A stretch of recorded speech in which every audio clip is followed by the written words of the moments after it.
Once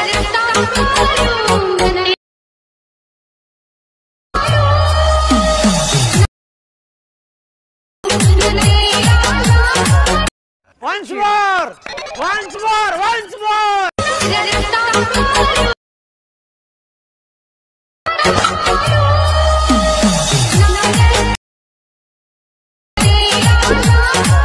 hello বন্ধুরা, Suman 508 YouTube চ্যানেলে আপনাদেরকে স্বাগতম। আপনারা কেমন আছেন? আশা করছি আপনারা ভালোই আছেন। একটু আগে প্রিভিউতে সরস্বতী পূজা স্পেশাল যে ডিজে স্ট্যাটাসটি দেখলেন, স্ট্যাটাসটি সোশ্যাল মিডিয়ায় প্রচুর পরিমাণে ট্রেন্ডিংয়ে রয়েছে। তো এই স্ট্যাটাসটি বানানোর জন্য আপনাদের কাছে একটি অ্যাপ্লিকেশন প্রয়োজন, সেটি হলো ক্যাপকাট। এই ক্যাপকাট অ্যাপ যদি আপনাদের কাছে না থাকে তাহলে আমার টেলিগ্রাম চ্যানেল জয়েন করবেন, ওখানে পিন কমেন্টে পেয়ে যাবেন। ভিডিওটি ভালো লেগে থাকলে ভিডিওটিতে লাইক দিয়ে চ্যানেলটি সাবস্ক্রাইব করে পাশে থাকা বেল আইকনটি অন নোটিফিকেশনে সেট করে দেবেন, এরকম ইন্টারেস্টিং ভিডিও সবার প্রথমে পাওয়ার জন্য। এই ভিডিওটি বানানোর জন্য আমাদের ক্যাপকাট অ্যাপস প্রয়োজন। আপনি যদি ইন্ডিয়া থেকে ক্যাপকাট অ্যাপসটি ব্যবহার করছেন তাহলে আপনাদেরকে একটি ভিপিএন কানেক্ট করে নিতে হবে। আপনারা টুরবো ভিপিএন অ্যাপটি প্লে স্টোর থেকে ডাউনলোড করার পর কানেক্ট করবেন, তারপরে ক্যাপকাট অ্যাপসটি ওপেন করবেন।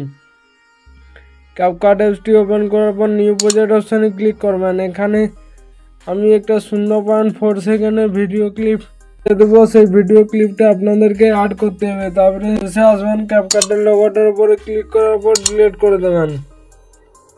সবার প্রথমে চলে আসবেন, অ্যাড অপশানে ক্লিক করবেন, এক্সট্রাক্ট অপশানে ক্লিক করবেন। তারপরে আপনাদের এই ভিডিও থেকে এক্সট্রাক্ট করে নিতে হবে। এই ভিডিও লিঙ্ক এই ভিডিওর ডিসক্রিপশন বক্সে পেয়ে যাবেন।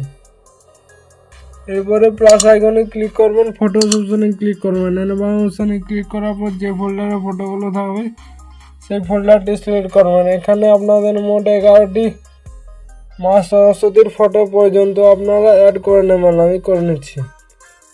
ফটোগুলো অ্যাড করার পর অ্যাড অপশানে ক্লিক করবেন। তারপরে ফটোটার উপরে ক্লিক করবেন, দুটি আঙুল দিয়ে জুম করবেন। তো ফটোগুলো জুম করা হয়ে গেলে সবার প্রথমে চলে আসবেন।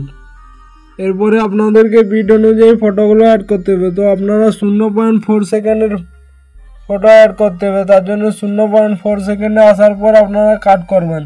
এভাবে আপনারা প্রত্যেকটা ফটো কাট করে নিন।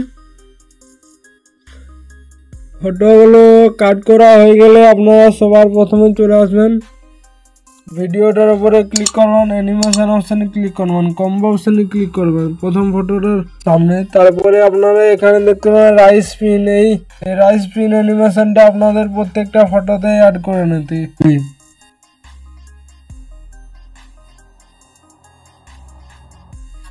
এই প্রত্যেকটা ফটোতে রাইস পিন অ্যানিমেশন অ্যাড করা হয়ে গেলে আপনারা একটু জুম করবেন। জুম করার পর ফটো শেষে আসবেন, এখানে ইফেক্ট অপশানে ক্লিক করবেন, ভিডিও ইফেক্ট অপশানে ক্লিক করবেন।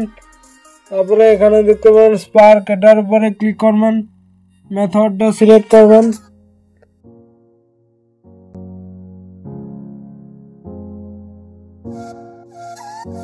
শেষে চলে আসবেন, অ্যাড করে দেবেন। অ্যাডজাস্ট অপশানে ক্লিক করবেন। এখানে অ্যাটমসফিয়ার এটা আপনারা 75 করে দেবেন। তো আপনারা এটা প্রত্যেকটা ফটোতে অ্যাড করে দিলে আপনাদের ভিডিও পুরোপুরি কমপ্লিট। ধন্যবাদ।